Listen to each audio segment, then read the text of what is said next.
Ce qui t'arrive. Sans être prophète, je sais te dire ce qui t'arrive avant et après avoir regardé la pornographie ou toutes sortes des choses obscènes. Voici ce qui t'arrive. Tu commences d'abord par ressentir une forte oppression qui te pousse ensuite à visionner ces obscénités. C'est une sorte de pulsion sexuelle trop forte, comme une envie d'avoir de rapports sexuels. Cela t'arrive le plus souvent lorsque tu t'exposes à des images ou sons à caractère sexuel. Ou encore lorsque tu te livres à des imaginations impures basées sur les vidéos ou images pornographiques que tu as eu à regarder par le passé. Des fois tu ressens cette oppression sans que tu ne puisses regarder des scènes impures ou écouter des sons à caractère sexuel. C'est suite à cette oppression que tu regardes la pornographie et tu te masturbes. Des fois c'est toi-même qui regardes cela, par tes propres envies, à la recherche du plaisir, sans aucune oppression. Des fois, il suffit juste qu'une simple pensée te traverse par la tête pour déclencher ces désirs. Pendant que tu ressens cette oppression, aussi longtemps que tu ne regardes pas la pornographie ou une image obscène qui va te pousser à te masturber, tu ne te sentiras pas très bien et tu ne seras pas à l'aise tellement que cela bouillonnera en toi. Pendant que tu te masturbes, tu ressens du plaisir comme si tu étais avec un partenaire. Après avoir regardé la pornographie qui t'a conduit à la masturbation, cette oppression que tu ressentais s'arrête ou se calme pour un moment. Après tu te sens sale devant Dieu et tu regrettes. Tu as honte de t'approcher de Dieu pour demander pardon, tellement que ce n'est pas la première fois que ça se produise. Même quand tu demandes pardon, tu tombes toujours.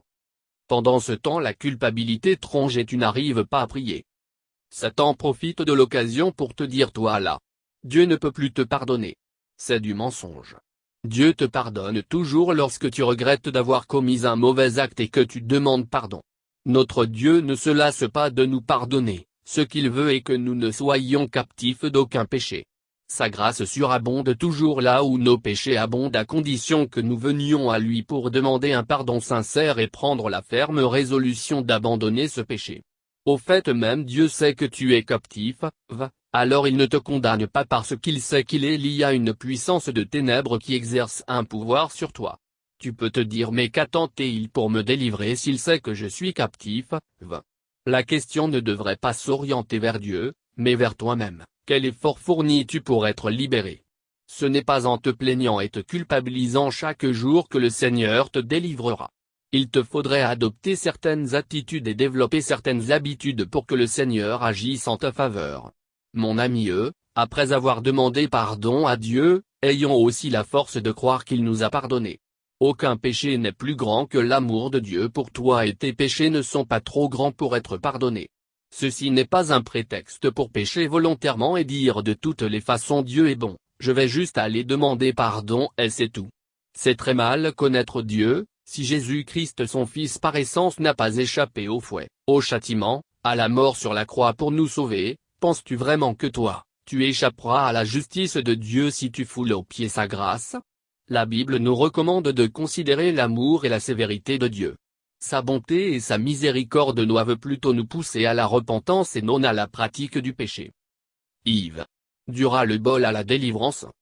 Le ras-le-bol produit la détermination associée à la prière et à la discipline personnelle, conduit à la délivrance.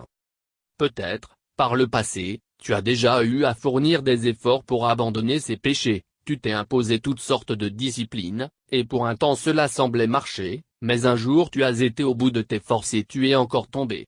Ce jour-là j'imagine que tu as pleuré, tu n'avais plus le courage de continuer ta lutte contre ces péchés et tu t'es peut-être dit je suis esclave et je resterai esclave. Que faire encore pour finir avec ce péché? J'en ai marre. Je suis fatigué. C'est une très bonne attitude. Ce sera le bol qui est l'élément déclencheur de ta délivrance. C'est ce j'en ai marre, que j'aime chez toi. En fait, si tu n'as jamais ressenti le ras-le-bol pour un péché qui te tourmente depuis plusieurs années, alors en toi il n'y aura pas de détermination pour finir avec ce péché. Le ras-le-bol produit la détermination personnelle pour vaincre un péché associé à la prière et la discipline conduit à la délivrance. Lorsque tu es déterminé à vaincre un péché et que tu associes cette détermination à la prière profonde, et la prière à la discipline, je te le dis haut et fort, Satan ne pourra rien faire pour te retenir. Lis la suite et je te dirai ce que tu dois concrètement faire pour vaincre la